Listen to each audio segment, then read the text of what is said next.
साधु अपनी ही मस्ती में जा रहा था, अपने भक्त प्रभु को याद करता हुआ। उसे थोड़ी दूर जाने के बाद एक मिठाई की दुकान नजर आई, जहां गरम गरम जलेबियां बन रही थी और गरम गरम दूध उबल रहा था। उसे भूख जैसी महसूस हुई। वह उस दुकान पे गया और आग सेकने लगा। बारिश का मौसम था, थोड़ी ठंड थी, लेकिन उसके पास पैसे नहीं थे, इसलिए उसे हिम्मत नहीं हुई कि वह बोले कि उसे भूख लगी है। वह वापस जब जाने के लिए मुड़ा, तब मिठाई वाले ने कहा कि साधु जी, आप थोड़ा सा दूध और जलेबी खा लीजिए। वह खुश हो गया। मिठाई वाले ने उसे दूध और जलेबियां दी और वह साधु खाकर तृप्त होता हुआ, उसे आशीर्वाद देता हुआ अपनी ही मस्ती में बढ़ चला। बारिश का मौसम था। वह बार बार बारिश के पानी में पैर उछालता हुआ कुछ गुनगुनाता हुआ जा रहा था। उसके पीछे एक लड़का और लड़की आ रहे थे। अचानक उसने कीचड़ में जो लात मारी, तो कीचड़ के जो छींटे थे वह उस लड़की के कपड़ों पर जा गिरे और उसके कपड़े गंदे हो गए। उस लड़के को बहुत गुस्सा आया। उसने आकर साधु को कहा कि पागल हो गए हो, रोड पर चल रहे हो और इस तरह कीचड़ उछालते हुए, तुम साधु हो या कोई आवारा लड़के? और उसने उसे एक थप्पड़ जड़ दिया।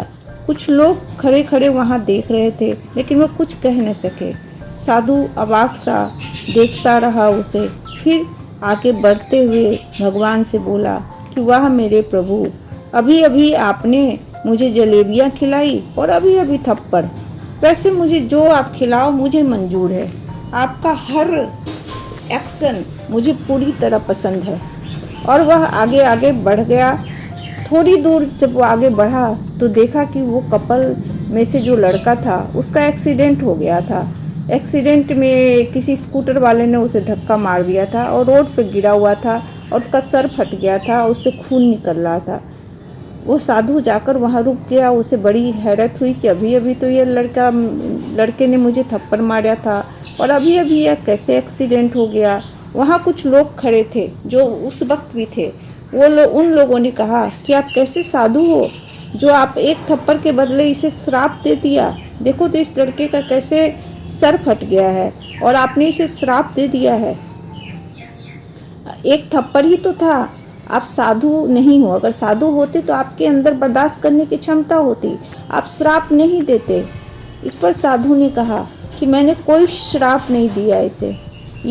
जब इस लड़के के यार को बर्दाश्त नहीं हुआ कि उसकी पत्नी के बदन पे थोड़े भी छींटे पड़े, तो मेरे यार को कैसे बर्दाश्त होगा कि मुझे कोई थप्पड़ मारे। मेरा यार तो ऊपर बैठा है, वो तो सर्वशक्तिमान है, वह तो पूरी दुनिया चलाता है, तो उसे कैसे बर्दाश्त होगा कि कोई उसके यार को थप्पड़ मारे। तो मैं कहना यही चाहूँगी, कहानी छोटी सी है, लेकिन इस कहानी का मोरल या इस कहानी से जो मोटिवेशन है बहुत ही तगड़ा है कि अगर हम भगवान पे भरोसा करते हैं, परमात्मा पे भरोसा करते हैं, परमात्मा हर जगह खड़े होते हैं। हम ही उन्हें नहीं समझ पाते हैं। हमें लगता है कि नहीं, परमात्मा नहीं है, या हम भरोसा कर कर भी उन पर भरोसा नहीं कर पाते हैं। लेकिन एक बार जब उन पर भरोसा कर लिया तो वह अपनी यारी बहुत अच्छे से निभाना जानते हैं। ओम शांति।